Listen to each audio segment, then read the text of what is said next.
All right, so Alan's comment continues, and he's saying similarly, does the forecast suffer when the team or org is trying highly innovative work, tech that they haven't ever used before? Is that what they always do? It's kind of the Yeah. question: is it unusual for them to be doing innovative work, or is that the sample that we have to go from is innovative work of a similar vein?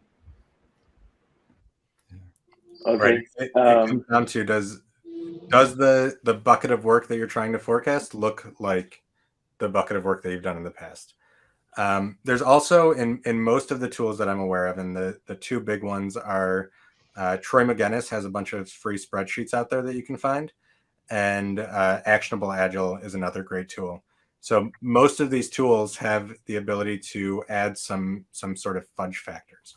That's So if you decide that, hey, we're going to be splitting work a lot farther, then we can put in a higher split rate, things along those lines. So if you know that the future is going to look like the past, or the future is going to look different than the past in a certain way, you can use those tools to sort of account for that.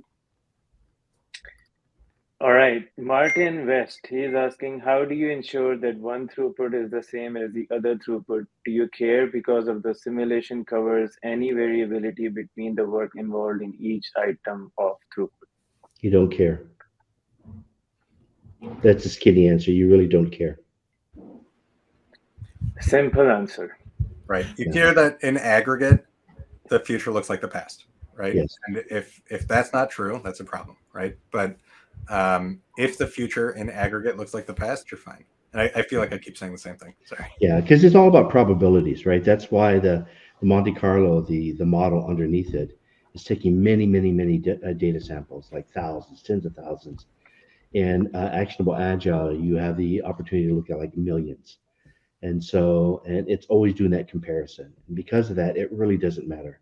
Just as long as you have data samples that you're always putting data samples in, the greater the data sample, the greater the accuracy of your forecast.